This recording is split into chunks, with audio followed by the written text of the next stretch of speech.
Bismillahirrahmanirrahim. Assalamualaikum warahmatullahi wabarakatuh. Rekan-rekan mahasiswa Universitas Terbuka, pada kesempatan kali ini saya akan mencoba memberikan arahan kepada rekan-rekan semua untuk tugas 1 ya, mata kuliah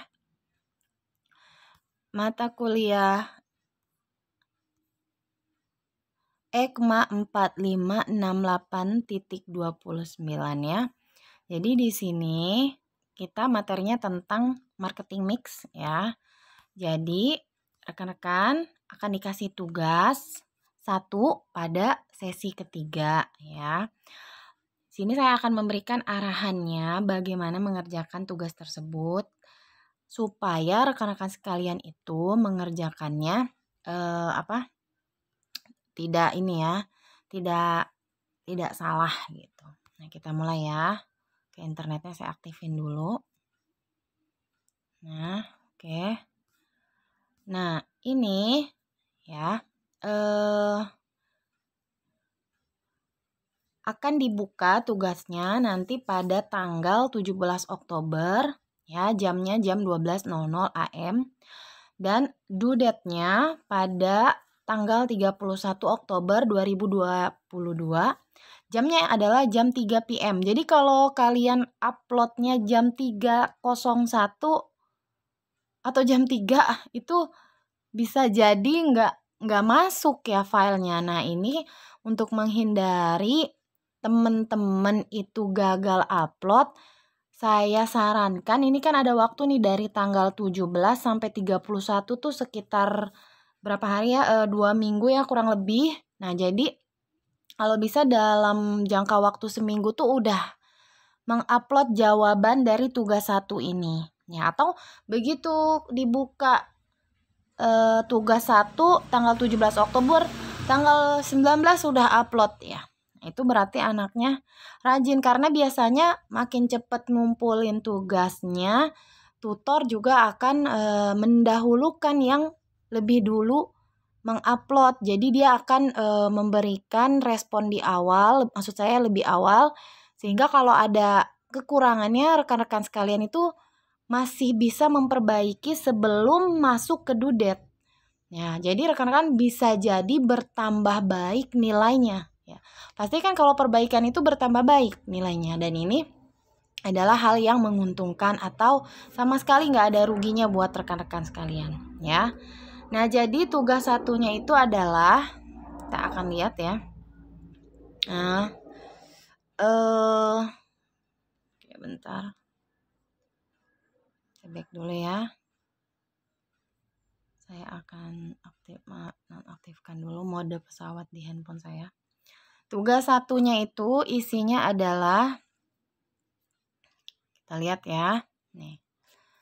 Jadi di sini video saya ini tidak memberikan jawaban ya, tidak, tapi saya akan mengarahkan supaya rekan-rekan itu sesuai ya, menjawabnya tidak sembarangan, apalagi copy paste begitu saja dari sumber-sumber referensi yang kalian dapatkan dari internet ya. Biasanya tuh dari internet itu rekan-rekan langsung aja copy paste, udah gitu kadang ada iklan ya, iklan yang kalian copy juga. Nah, itu jangan sampai ya, kelihatan banget kalau itu nggak enak ya. Walaupun jawaban kalian tuh banyak berbobot, tapi kok ada 1-2 kalimat iklan atau ada tulisan yang menyatakan bahwa itu adalah masih mentah gitu, belum diedit gitu ya. Nah, jadi ini adalah tugasnya untuk program studi manajemen, tutorial yang pertama untuk mata kuliah pemasaran jasa. Ya, saya lihat nih, yang pertama adalah jelaskan karakteristik jasa dan implikasinya terhadap pemasaran. Nah, kalau soal kayak gini, ini kan poinnya adalah 15 ya. Jadi kalau rekan-rekan semua nanti menjelaskan hanya karakteristik jasanya tapi nggak ada dihubungkan dengan implikasi pemasaran, ya nggak bisa dong, ya kan? Nah, jadi nggak bisa penuh maksud saya. Jadi setelah kalian jelaskan karakteristik karakteristik jasa itu apa aja, kalian tuh hubungkan implikasinya si karakteristik jasa itu terhadap proses pemasaran, yaitu yang nomor 1. Yang kedua adalah jelaskan dampak perubahan dari kekuatan politik, ekonomi, sosial, budaya, dan teknologi terhadap peningkatan bisnis jasa. Ini bobotnya lumayan besar 30 ya. Jadi rekan-rekan kalau ada tulisan jelaskan berarti itu dijelaskan seoptimal mungkin. Jadi kalau misalnya dampak kekuatan politik itu apa, kekuatan ekonomi itu apa ya. Jangan misalnya jelaskannya itu sangat mempengaruhi peningkatan bisnis jasa, jika baik maka akan meningkatkan bisnis jasa. Kalau seperti itu doang hanya konteksnya masih sangat umum ya. Sementara kita di sini sudah mau jawaban yang meng-explain ya. Dan kalau kalian itu sebagai mahasiswa ya sudah sepantasnya menyisipkan yang namanya literatur yang baku, misalnya dari buku ya, buku textbook ya, modul tentunya modul juga. Jadi semakin kalian menambahkan literatur yang baik itu akan memperkuat bahasan kamu, isi bahasan kamu, bobotnya gitu ya. Yang ketiga, jelaskan 3 tahapan proses konsumsi jasa menurut Lovelock dan Ritz. Nah, ini terus ada tulisan nih, berikan contoh. Nah, setelah kalian jelaskan tahapannya, kalian berikan contoh. Nih biasanya kayak gini suka lupa juga ya. Jadi jangan lupa setelah kalian tuliskan tahapannya, berikan contohnya juga. Dan bobotnya juga ini lumayan ya, 25. Kemudian yang nomor 4, jelaskan keterkaitan antara positioning, branding, dan diferensiasi jika diaplikasikan pada kasus perusahaan misalnya Hotel Santika. Jadi positioning, branding, diferensiasi ini langsung ya kalian jelaskan ke kasus perusahaan Hotel Santika gitu ya.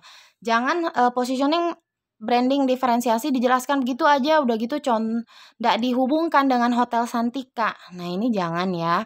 Dan bobotnya nilainya 20. Kemudian yang nomor 5, jelaskan dimensi-dimensi inovasi jasa yang harus diperhatikan oleh penyedia jasa.